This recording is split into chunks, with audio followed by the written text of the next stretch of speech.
All right, good morning. Thank you all for joining us. And this session is entitled, that enticing title, The Future of Money. All right, what more it can be more interesting here at the Milken Conference than the future of money? And in the tradition of the Milken Conferences, we bring together a very diverse panel, and I hope you've seen their biographies that are written down, and I'll be going over them in a moment. But this panel sort of satisfies the Milken criteria of bringing very different perspectives onto the issue of how technology is changing the way we do business and changing the way financial markets work. So that's sort of the overall theme that I want to carry in this conversation. And because so much technological change has influenced how we do business and how transactions take place, even what we use for transactions, with this notion of digital currency, digital coins. Well, a lot of it has been said, as you see in our program. We have a lot of sessions on digital currencies and how these technologies have changed things. So what's different about this panel? Well, quite frankly, this is the big boys panel. This is where multinational corporates are being disrupted in how they make payments. Central banks are concerned about what systemic risk is out there because of all these changes. We're not going to be concerned so much, except maybe in passing, about the poor woman whose family has never had a bank account, who is now able to make payments for her vegetables, right? That's another panel, and we have covered this at the Milken Conference. But instead, we are going to be concerned with multinational corporates with supply chains that cross many currency areas. We are going to be concerned with how banks service these multinational companies with huge supply chains, different revenues in different currencies, having to make payroll in different currencies in different places, and how the world of digital currency comes to play and how it will change things.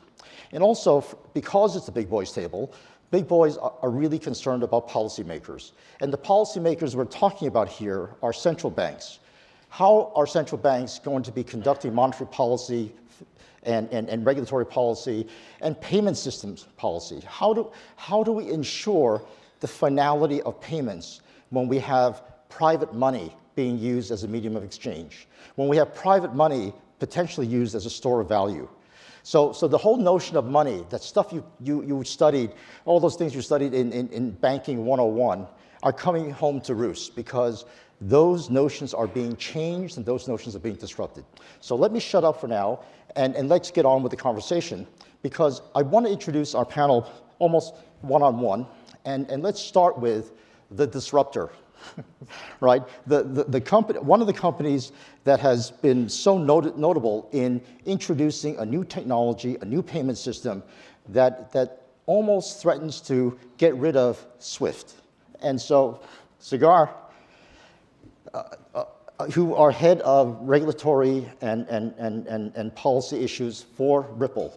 And Ripple is that company that has developed not only a medium of exchange, but also a whole payment system that, tell us about, why is it that SWIFT should be sweating because of your presence? Thanks, William. Thanks for the kind words, and good morning all. It's a pleasure to be here today. Before I answer the question, I just wanted to talk about two dates. 15 September, 11 years ago, was when Lehman filed for bankruptcy, 2008. And yesterday was the 7th anniversary of Ripple. So I thought it'll be good for me to go back into time and start from where it all started. So the financial crisis led to a deep distrust in the banking sector. And some argue that really triggered the invention of Bitcoin and the Bitcoin blockchain. Our founders were actually involved with the Bitcoin blockchain movement.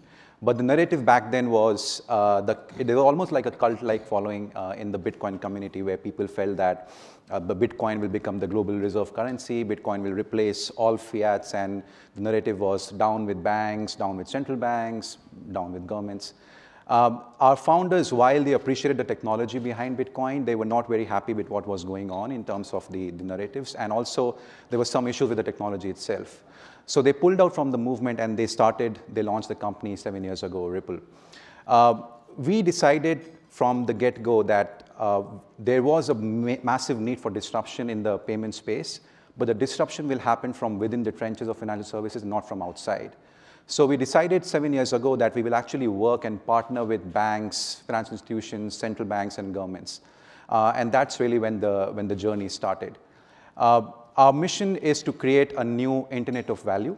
And what I mean by internet of value is a new internet where money can move as fast in real time, as cheaply as information moves today over an email or over a WhatsApp message. We identified two major concerns with the cross-border payments infrastructure. And mind you, in the past 40 years, no one had dared to enter the cross-border infrastructure space. A lot of startups were trying to maneuver the whole space and coming out with apps which were customer-facing, but no one targeted the infrastructure problem.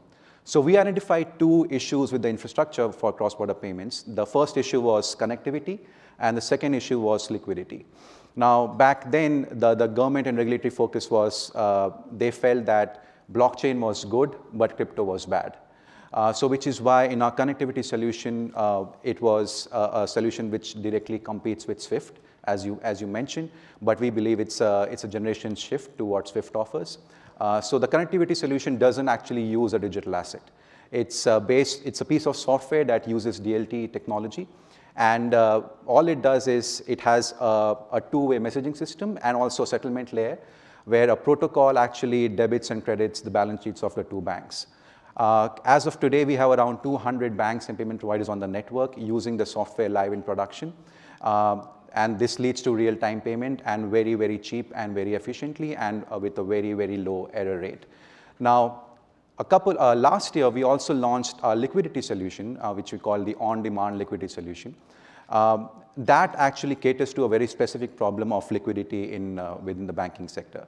As you would know, today for cross-border payments, banks and payment providers have to rely on pre-funding, either with pre-funding relationship with each other or through nostros vostros. So that leads to a lot of trapped liquidity in the system. So we believe that banks and payment providers could leverage a digital asset to source liquidity real time. Again, to tell you a story, 3 years ago, we actually experimented with 12 banks across different geographies who did not have pre-funding relationship with each other.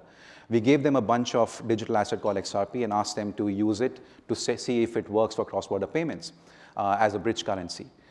They came back to us after 6 months and they said, look, it works beautifully, but we cannot use this. And there are two issues with this. Number one, it's highly volatile, so we cannot use it.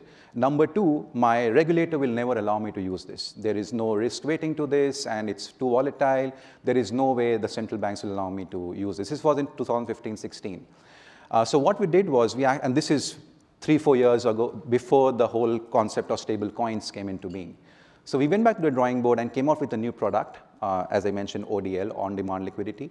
And basically what that product does is, through that product, banks do not have to hold a digital asset on their books. They could leverage that product, connect with a digital asset exchange, which, mind you, is fully licensed and supervised, and then leverage that exchange to source liquidity in real time. And because the entire transaction happens in less than 30 seconds, because of the speed of the ledger, the volatility risk is taken care of. So we removed the two big concerns that banks and payment providers had and almost productized it in a way, and then we launched the product last year in October. So that's really what our journey has been so far. And if you combine the two blocks, connectivity and liquidity, what we are looking at is an internet of value, as I mentioned, where exchanging money and value would become as seamless, as cheap, and as real-time as exchanging information. So let me see if I understand this. I'm a simple macroeconomist, right? I really know nothing about a lot of this technology, yeah. and certainly not about payments. In the world of SWIFT and real-time gross settlement systems, which was a vintage 1970s creation and maybe 1980s. SWIFT gave everybody an identifier and then essentially said, okay, if you need to make payments from dollars to euro, somehow I will be the interface that allows you to take something from Target, the real-time gross settlement system of the euro area, and throw it into chips, right? And somehow if the banks are open on both sides and it's not a bank holiday, you can get paid. Yeah. Is that sort of the notion that you were facing? And now you come up with a network that says, well, if I can get instant liquidity, that is, I can have a pool of liquidity from dollars to, say, XRP, and I can make that exchange quickly, your speed of transaction is so fast that by the time I get to the euro area, I can switch right back to euros, and the exchange risk that I bear is in seconds. Yep. Is that kind of the Absolutely. That's the technological Absolutely. breakthrough. So, Absolutely. so essentially, one of my first jobs when I got to Citi, and before I was their chief U.S. economist, I was assigned to their transaction services. The Citi transaction services, right after the crisis, was the only part of the investment banking Citi that was making money. And they were making money in part because of that trapped liquidity, right? The banks were able to use that trapped liquidity, which could be there for hours or days or depending on the bank holiday, possibly even longer. So that huge disruption to the banking business is something that you are coming and saying, I can lower the costs. But SWIFT and banks are not stable targets, right? They also see these technological developments. Yep. So banks have come up with digital coins. JP Morgan, for example, has a digital coin. SWIFT has come up with GIP, right, instant, almost their version of instant payment. So SWIFT is saying, hey, we can do that too. So how do you guys come back to them and say, can you really do that? What is it about you, what you have to offer that SWIFT and JP Morgan can't do? Sure. So I think there are multiple aspects to this. The first thing is, in my view, cross-border payments will no longer be a zero-sum game. There won't be any monopolies. There'll be different rails, different networks. There'll be a SWIFT network, SWIFT GPI network. There could be a central bank issued digital currency rail. There could be a Ripple network, and so on. It's really about how you interoperate between those networks in the future. But that's for the future. To answer your question, you talk about SWIFT. So SWIFT is only a messaging system where two banks communicate with each other. Now, the earlier SWIFT version was where banks were communicating with each other without a tracker. SWIFT GPI, what it does is it attaches a tracker to the message. It also forces banks through an SLA to say that you need to settle the payment in XYZ or in 1 hour, 2 hours time. So that's what we are doing is we are removing friction not through SLAs, but through technology. So that's the biggest difference.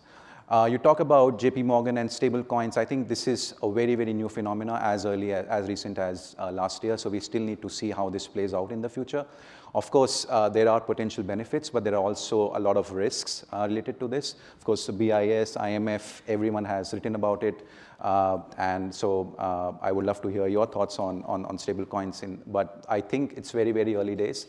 Ripple has been in business for 7 years, so we have gone through a lot of pivots. We have gone through a lot of research, a lot of learnings, and we have reached a stage after those through that journey.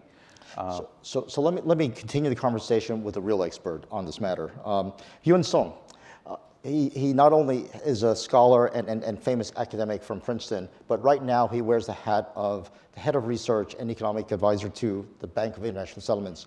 And for those of you out there who don't know what the BIS is, it's the central bank of central banks, right?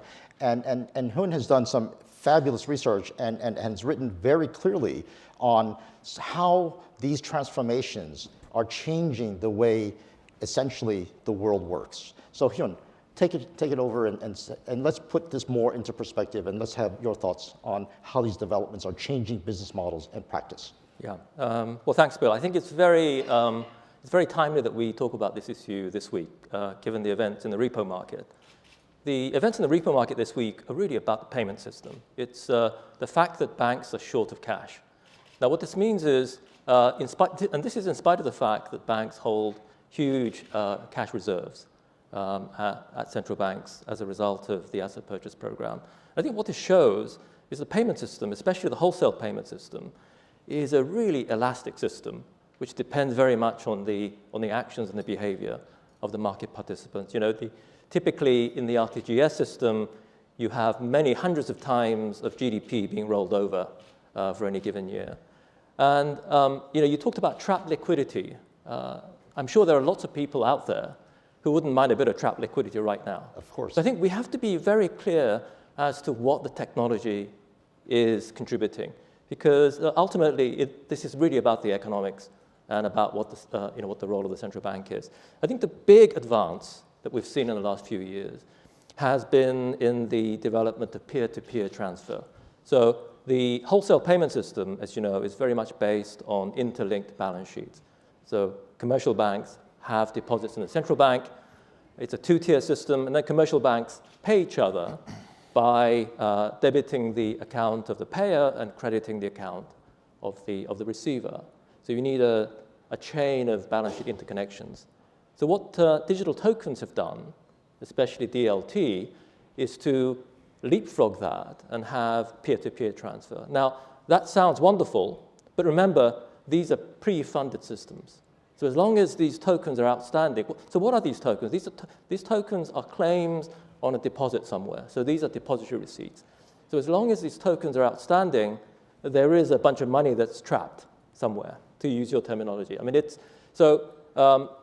may not be the Nostro accounts in your correspondent bank, but there will be an account where you have pre-funded these systems. So I think the first thing is to really, for us to be clear as to what the underlying economics are, as opposed to simply the technology. Now, it's true that the technology has actually leapfrogged the need to have a chain of correspondent banks. And this is one of the reasons why retail payments, especially cross-border, has been such an issue, because it's very expensive to find this chain, especially for small sums, and typically this leads to financial exclusion.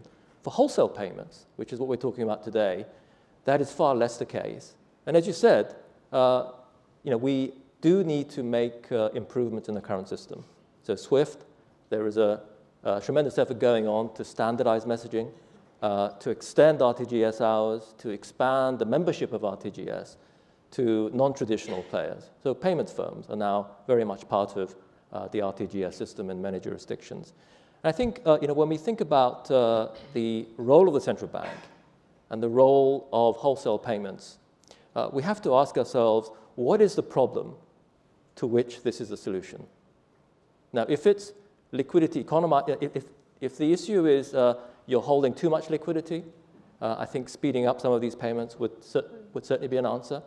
But be careful what you wish for, because if you economize it too much and you're sailing very much close to the wind, and we have situations like this week, then I think this is not conducive to overall system liquidity and overall system stability. It's absolutely clear that there's a tension between economizing on liquidity and what is offered through these very quick payment systems that allows you to sort of minimize the amount of liquidity, but in a way, the functioning of markets depends upon having sufficient liquidity. And so the tension then is, how do we ensure enough liquidity in the marketplace so that transactions can take place, signals can be had through the pricing system, but at the same time, lower the economic rent, lower the amount of waste that is involved in these transactions. In your writing, you've talked about how you envision the new architecture to develop. So how will the digital world overlap and be integrated into the traditional world? Talk about that a little bit. You're absolutely right. So I think we're at a very exciting time, both in terms of monetary economics, but also in terms of central banking, because I think the technology is there. It's available to everyone, and the official sector is certainly a potential beneficiary of the technology as well. But excuse me, the last thing a central bank wants is to have all of us be counterparties, right? Absolutely. So what kind of things can we structure in that world? So I think if you think about how a stable coin works, a stable coin is actually potentially a very rigid system. You have to have the backing assets to issue these deposits. But what we're seeing this week, especially with the liquidity injections by the New York Fed, this is showing you the need for the central bank to have a very flexible balance sheet. And flexible balance sheet means providing overdrafts or providing collateralized loans to the commercial banks. Now, that could be in the traditional account-based system, and this is what's happening right now, or it could be in terms of these new tokens that are the claims to the deposits in the distributed ledger technology platform.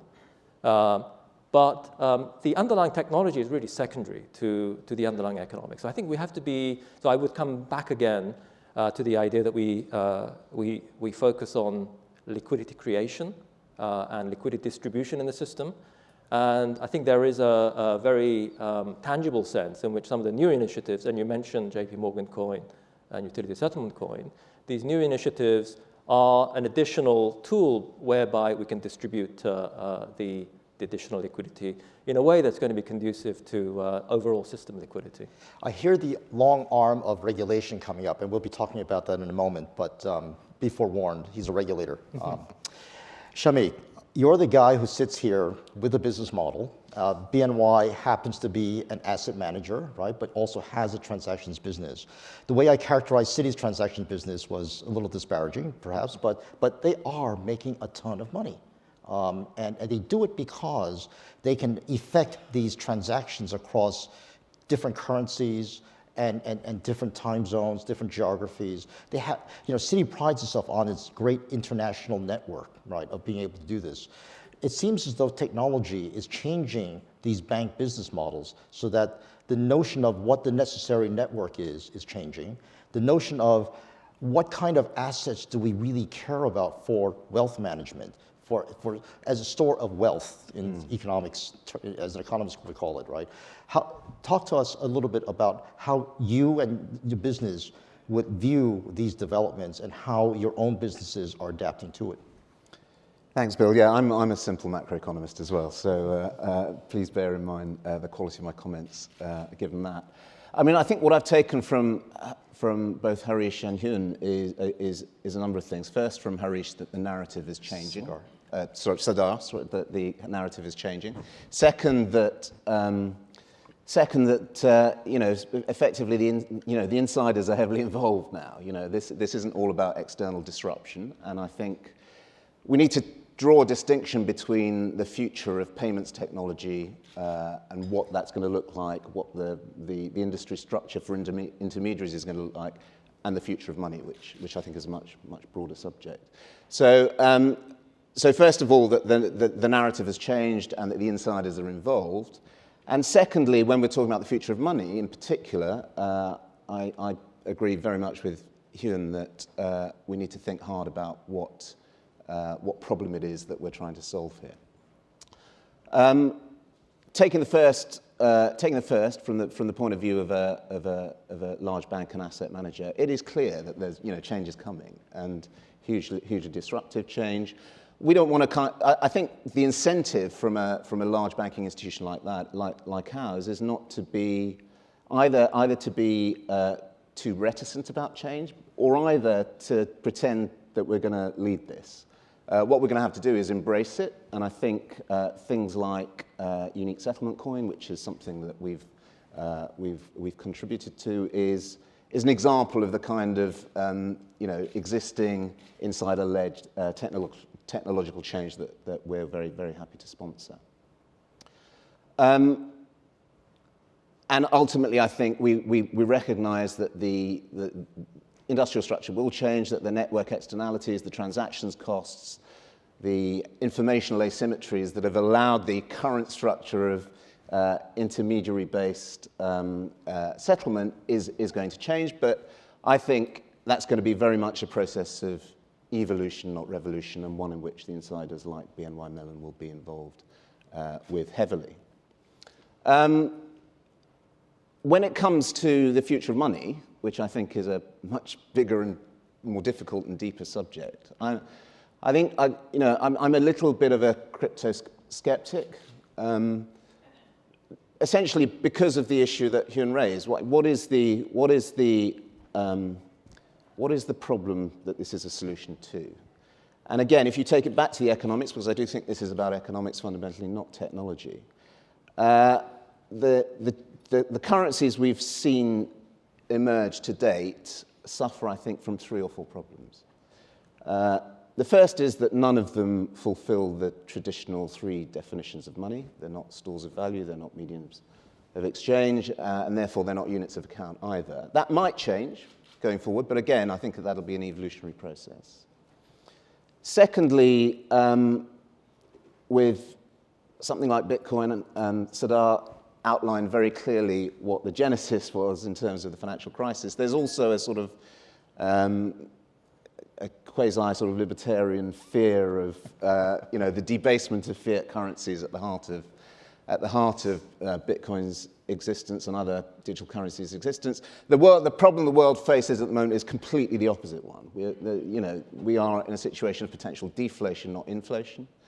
And the widespread adoption of a fixed money supply alternative would be absolutely disastrous at the moment, and therefore I think it will come, it will replace gradually, but it will be market determined, and the benefits of existing fiat currencies I think will be understood over time. And the third reason I think I'm slightly nervous about crypto is again, what problem is it designed to solve? The existing RTGS system is incredibly efficient, incredibly cheap. The one area in which disruption might evolve is in cross-border payments. But even there, right, you're talking about a $300 billion revenue industry on transactions of about $135 trillion. So that's less than 0.3%, essentially. I'm not saying that won't change, and it will have to change, and it will change, I think, with the cooperation of the insiders, and it will change our experience. I like the sort of snail mail to email analogy. That essentially, we used to send. Well, some of us used to send airmail, and it used to be a very costly thing. Yes, I have sufficient grey hair that I like a lot of stamps. So do I. It used to be a costly thing. We used to have put a different stamp on, and a different postal system would deal with it in different countries, and they'd have to coordinate. Now we just click on a button and send an email. And I'm sure the future of international payments will be like that. But don't kid yourself that this is a huge economic welfare gain, because you're talking about relatively small sums of money at the end of the day. And that's a great point. And let me key off of that. The notion of money is generally associated with sovereigns, right? Sovereigns issue money. And now we have private sector institutions issuing money. Not only institutions, but institutions that are not banks, banks that are regulated, right? So we have non-regulated entities offering what is supposed to be money. And Harish comes to us with a very different viewpoint. Neither regulator, nor technological innovator, nor well, you do have an economics degree, so you're an economist, so I can't take that away from you, right? But Harish comes to us from the world of risk assessment. He's the kind of guy you go to say, should I go to this country or not? So tell us, right, from your perspective, when you hear this kind of discussion, what are you telling your clients about the world as it's going to be evolving? What should they be running for cover for? So there's two things which have struck me about the conversation thus far, both of which I think are correct, but I think there's a little bit of finessing and a slightly different perspective of looking at it. The first is asking, what problem are we solving? And we're looking towards financial problems, economic problems. But I feel in some ways that ignores a larger political question, which is going to determine the speed in which the payment system and the money system evolves. And the second is when we look at the economic coming before the technological. For better or for worse, there's always the political element of it as well. And from here, there are two different issues, both of which I find to be fascinating. The first one of these is who innovates and why. And I think there are more than just economic reasons for that. And the second is, when you look at the private sector as potentially the driver, as it has been thus far, when it comes to new payment systems and new forms of money, what challenges does that present? Let's just talk about the first issue first, which hopefully isn't too parenthetical to the discussion that we've had thus far. One thing which is very notable if you look at the last few years has been a concern across the world, in the European Union, but particularly if you were to talk to people in Moscow or in Beijing, about the dominance of the US dollar. And you saw Mark Carney talk about this at Jackson Hole, but his concerns were primarily economic.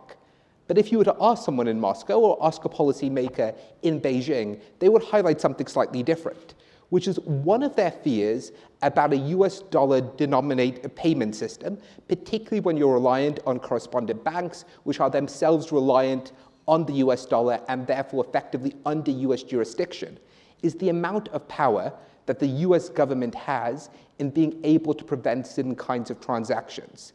The paradigm case of this right now is when it comes to the Chinese being able to, or the Indians, or even a set of other states in Europe being able to buy Iranian oil, which obviously is a slightly different issue this week than it was last week. But the reality is that it is very difficult for them to do so because they don't have easy access to large payment systems which avoid the US dollar entirely. And while there are new systems in place, new SWIFT systems, JP Morgan coin, that doesn't actually solve their problem because those still fall under US jurisdiction. And this is where I think lots of the push of innovation is going to come from. That within Beijing, can we create a system which allows us to skip the need for us to transfer into US dollars or avoid banks with a large amount of US exposure? And I think the idea is that a digital payment system, private or even potentially central bank, but I think private is probably the way that people are going to go to begin with, will be a way in which they think that we can transfer money to a host of states without being as concerned about the US Treasury and about the Fed potentially imposing secondary sanctions at the limit of what the consequences might be. And I think the reason why this is important is when we want to look at fast adoption and fast development, this is going to be one of the major reasons to do it. The economics at this stage is questionable. There are serious problems in terms of liquidity. There are some technological issues, how fast these payment systems work, and it's going to take years to solve some of these out. But that political reason, the ability to move away from the United States and the power the US has had, is going to be a massive accelerator when it comes to these developments. And I think that we're going to see China at the lead of this. I think when they introduce their digital currency, the central bank digital currency, which is meant to be in November, but I think that could easily be pushed behind, this is going to be one of the factors which is going to be accelerating that development. But the second issue is somewhat different than that, which is what happens when you both have a state sector involved and you have a private sector involved. We got very used to the idea that printing money is something which sovereigns do and not something which sub-sovereign entities, companies, financial institutions, or otherwise, e.g. Facebook, end up doing. And I think this is a curious question because we don't really understand how that is going to evolve. We can look back at history, eras of free money, even if you look, for instance, at Friedrich Hayek, who talked about in the 1970s the benefits of private money. Well, generally speaking, we've been very skeptical about it, and the outcome of that hasn't been very positive. But there are serious difficulties that is creating for governments, all kinds of economic pressures and regulatory pressures which didn't exist before. And I think it's going to be very difficult for governments to be able to deal with it. Now, I think there's two ways that evolves. One way is the hope that when it comes to money itself, on the retail side as well as the wholesale side, states are going to become more and more involved.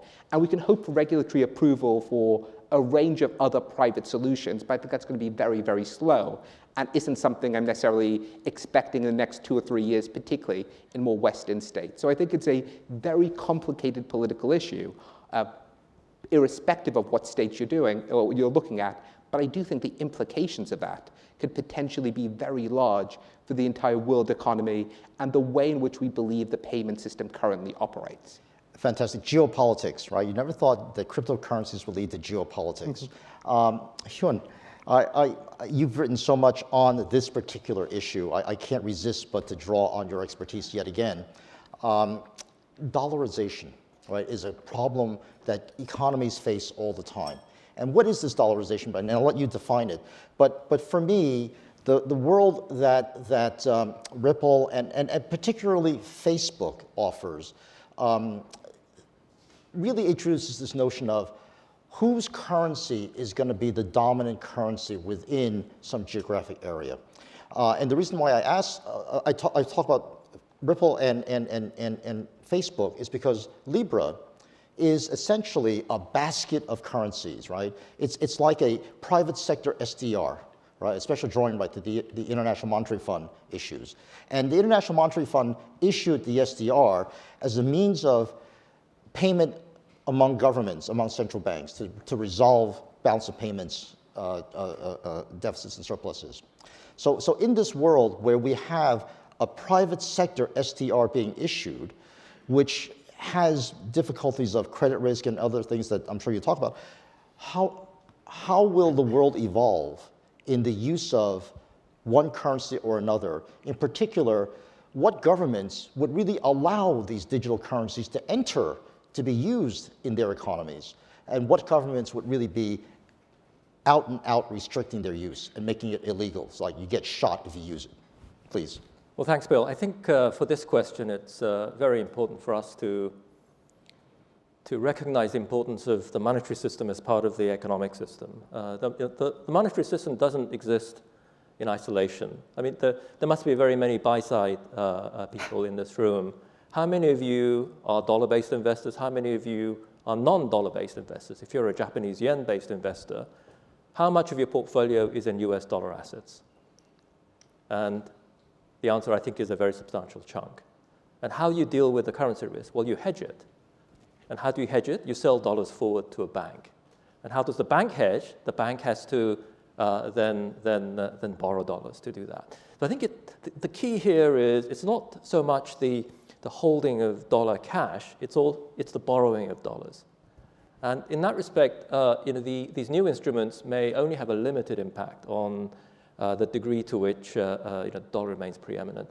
And why is it that a yen-based investor, Swiss franc-based investor, or a euro-based investor has so much dollar-denominated assets? Well, it's because the borrowers issue in dollars. And what do they issue in dollars? And many of the issuers are non-US borrowers. So all around the world, borrowers issue US dollar-denominated debt. Well, that's because that is the liquid market. And why is it a liquid market? It's because everyone else issues in that market as well.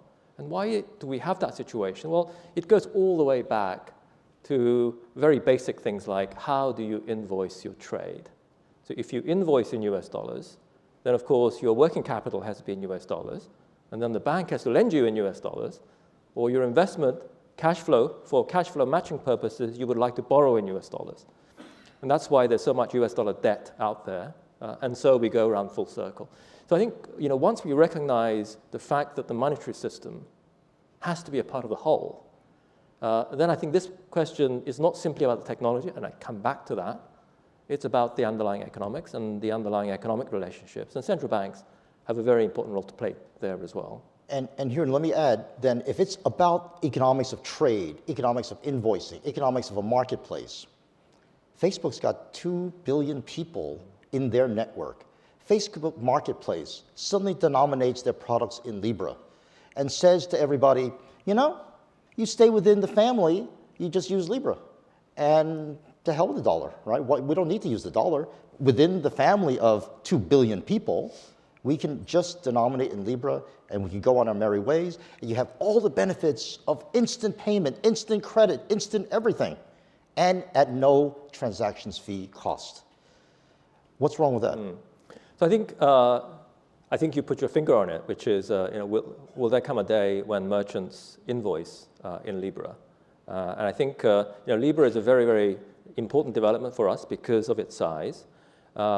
It also raises some really interesting and fundamental questions about the nature of money and how a stable coin of that sort would fit into the monetary system.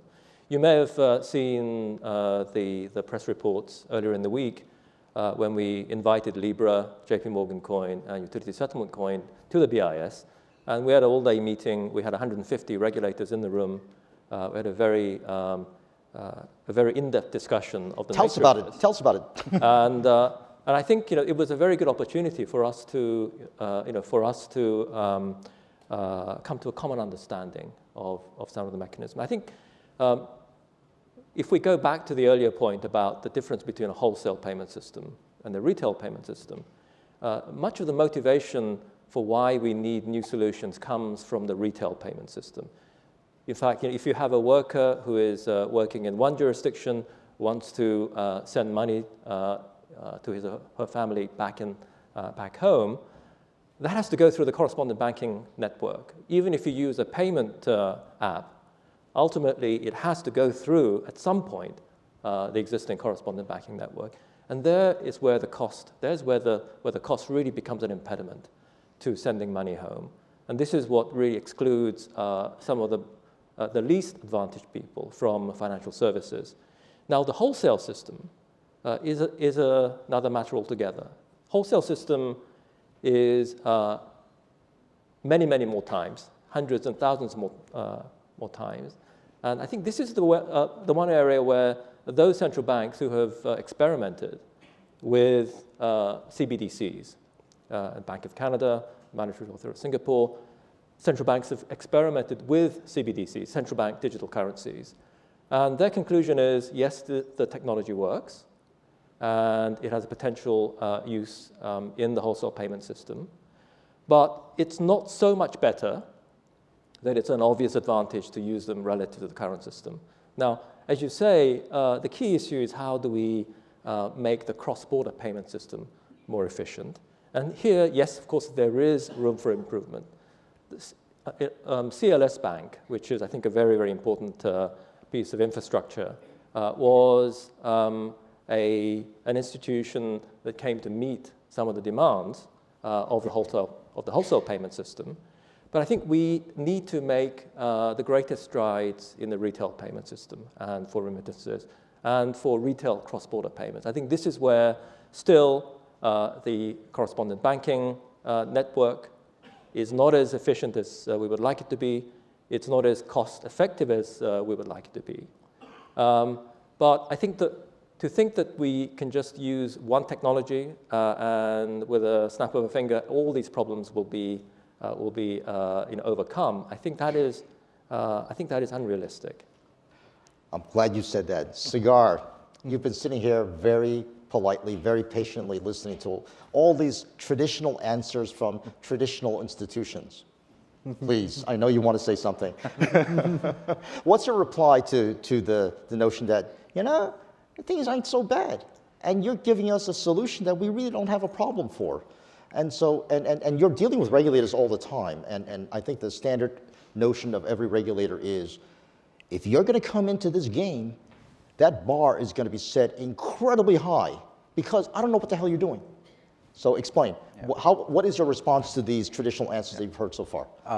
Actually, I agree to everything that is being said. I agree to the fact that some of the things that are being played out, there's no real need for it. There's almost, I call it the hammer and the nail problem, where there is a hammer, you're searching for a nail. That being said, it's very important to differentiate the different digital assets, cryptocurrency, stablecoins. It's very important to differentiate those, because each of those buckets have different use cases. So for example, in the crypto space, there are almost around 3,000 cryptocurrencies or digital assets.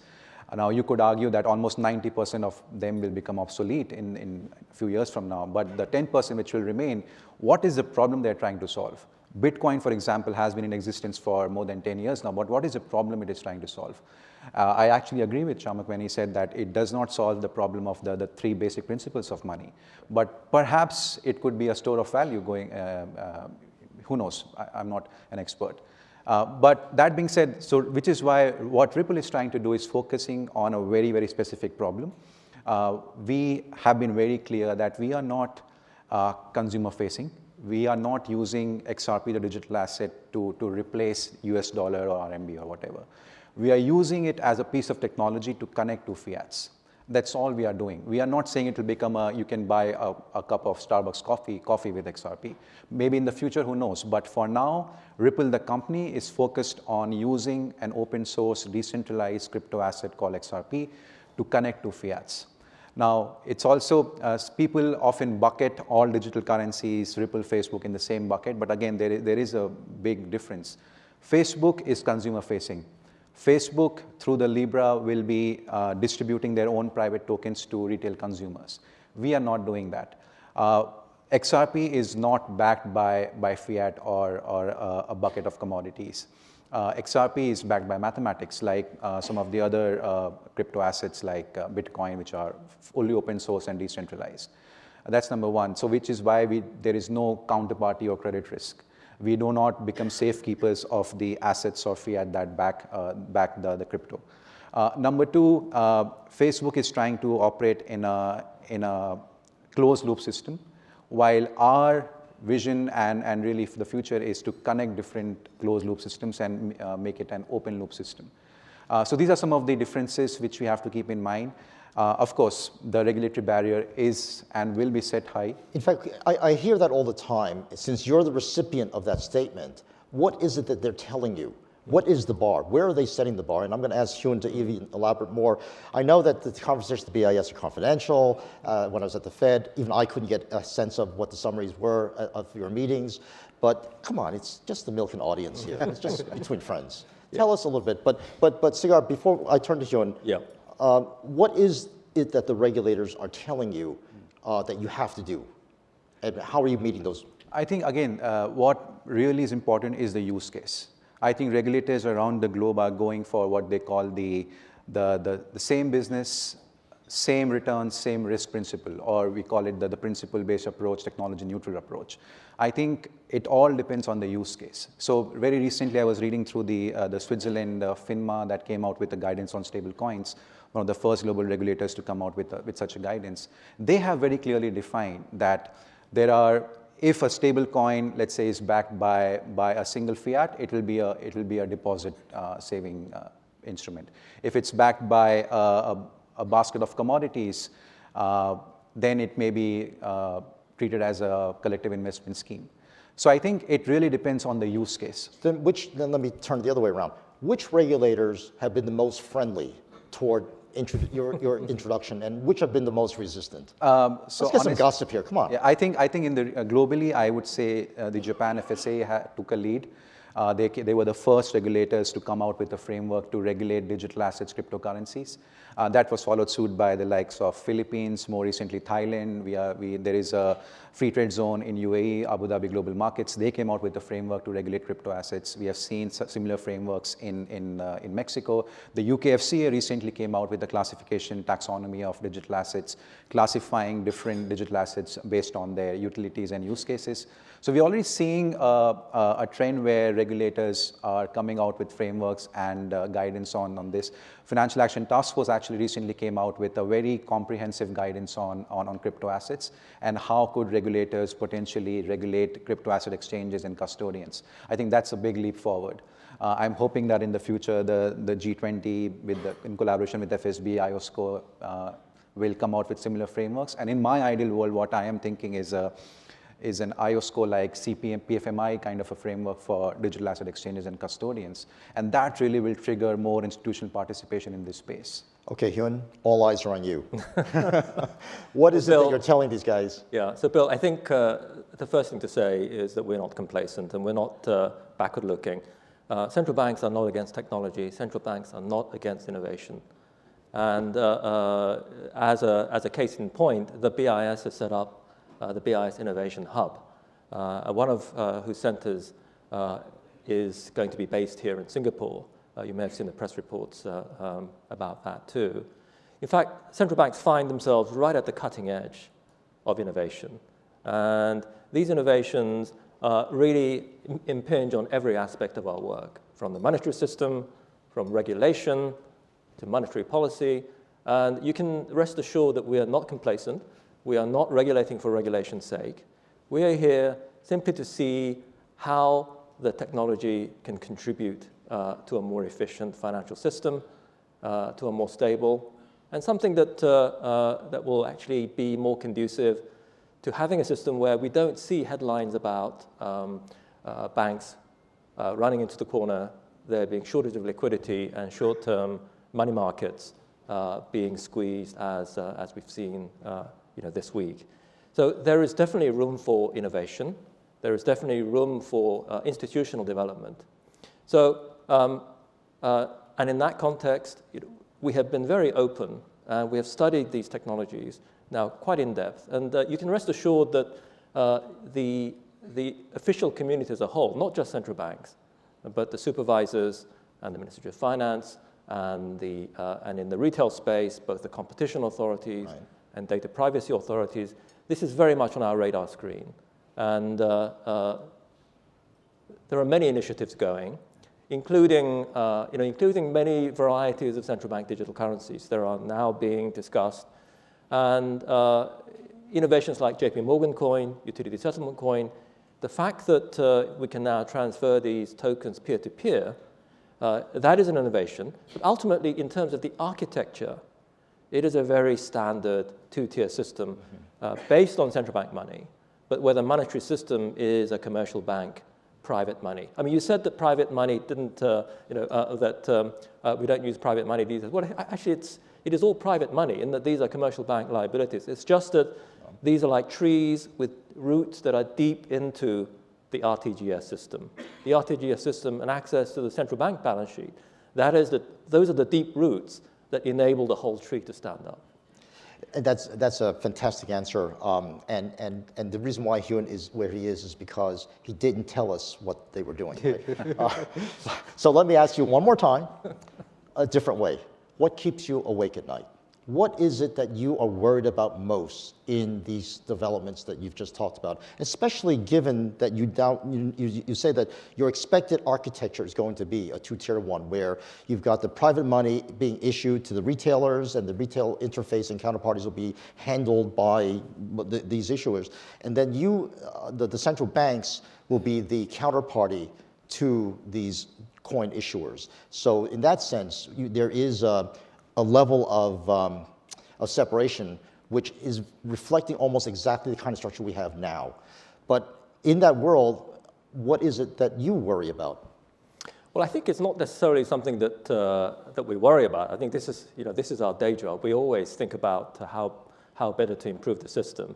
But I think one thing that we should very much bear in mind is the strength of the governance of the key infrastructures out there, because after all, the payment system and the financial system more generally is really a critical public infrastructure.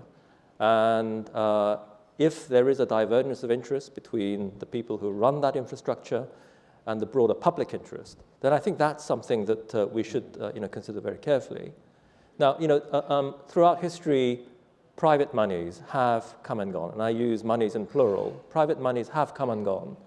Some have lasted longer than others, but invariably they've given way to official sector money, to central bank money. Historically, we've had very important institutions like the Bank of Amsterdam. Bank of Amsterdam, for those of you who read Adam Smith's Wealth of Nations, there's a very famous chapter there about the importance of the Bank of Amsterdam in keeping the sound money system within 17th century Europe at that time. Now, that was backed by the city, but it was ultimately a private institution. And we've done some historical work where we document when it started. It was in its own stable coin, because what would happen is merchants would bring gold coins, and then the bank would write entries into the books. And these entries, or deposits, were used to settle bills of exchange and other financial instruments. So that was a very, very classic stable coin. It's just that you had to write it in longhand rather than digitally. But it's a very inflexible system. And what happened over the years, in fact, just after Adam Smith wrote about it in the Wealth of Nations and extolled the virtue of sound money, was that it was pulled in the direction of being more flexible. It's in the direction of granting overdrafts, where you actually gave loans and you wrote in entries to the deposit to give greater liquidity to the system. Now, the problem was, and it lent to the Dutch East India Company, the problem was this was a private institution. And ultimately, what happened was that it became overextended, and it suffered a run in 1795. And you know this very well as a former central banker. But I think those institutions that endured ultimately became central banks. And the Riksbank in Sweden is a very good example. I mean, they have a very similar origin. So I think, governance is an important issue. This is a critical public infrastructure, and we have a duty as the official sector to make sure that the public interest is looked after. Great. For the next few minutes that we have left, I'm going to ask everyone what your great fears are, and what is it that keeps you guys awake? Fear. My worst fear would be a particular regulator or central bank misunderstanding our technology and taking a step that impacts our business. I think it's very important that the private sector collaborates with the regulators, central banks, and educate them about what the private sector is doing, educate them about the new technologies so that they make a very informed decision. So my worst fear would be that a regulator in one country makes a misinformed decision based on a lack of awareness or lack of knowledge. So I think the future is one where we'll get more and more central bank digital currency, in part for the reasons already talked about, that there'll be some private digital currencies, and central banks will realize that, governments can realize they can co-opt lots of the values. So it's going to be a very mixed ecosystem of the private sector in some areas and central banks in other areas. I think one of the real risks is, irrespective of how far we go in terms of regulation, the regulatory environment globally is fragmented, where we will have different regulators doing different things, and lots of the risks will not be fully appreciated by some national regulators when they go ahead and both create central bank digital currencies, but also when they try and evaluate the prospects of private digital currencies. I think that could create both systemic risks, but certainly localized risks over the next 5-10 years. I think, as Dornbush would say, that sometimes it takes much longer than we ever expected for something to change, but when it changes, it can happen much faster than we ever thought it would. And I think that becomes somewhat present as a risk when it comes to such a large change, even for an extended period of time, with changes to the monetary and payment system. Shane? Yeah, I mean, carrying on from Harish's quote of Dornbush, I guess for me it would be another major financial crisis that served, maybe related to the unraveling of the search for yield or something like that undermined the integrity of international banking systems and, by extension, the dollar standard. And that happening before a lot of these innovations, which I think ultimately will contribute to the stability of the international financial system. It happening before those innovations are in place, and that we have all kinds of genuine, real economic dislocation because of that. That's the thing that would concern me. I'm afraid I also have the moderator's fear that I'm running out of time. I've got 2 minutes left. Are there any questions from the audience that we can take in the last 2 minutes here? Thank you for the discussion and the panel. Just had a question that, obviously the regulators are playing a very critical role in this. How much and how often do the regulators talk to each other? Because it's very obvious that some regulators have taken a pretty pragmatic approach and they're engaging with companies like Ripple to understand the situation, and some others just like to follow suit. But how often do they discuss this, and how, are there some taking the lead in getting others up to speed on this? Well, regulators meet all the time. I think here there are different overlapping circles. I mean, there are the central banks who are the overseers of the payment system, whose concern is more broadly with the stability of the financial system itself. And there are the banking supervisors. Then there is the broader umbrella of the Financial Stability Board. And there are overlapping circles where, depending on the topic, depending on the particular issue at hand, we would meet very regularly. And they would often come to Basel, where we're based. And I think the fact that we are meeting so often, we're discussing these things in depth, means that we gain a much better understanding, but not only understanding individually, but come to a common understanding. This is, after all, a coordination issue. We have to have consistency in the way that we address industry participants, industry innovators. I think that common approach is going to be one of those, I think, one of the important themes going forward. All right, I'm being given the hook here. I'm sorry we can't take any more questions, but our guests are certainly here, and we can catch them afterwards, and they're here for the rest of the conference. So again, thank you all for coming, and let's give a round of applause to this fantastic panel here.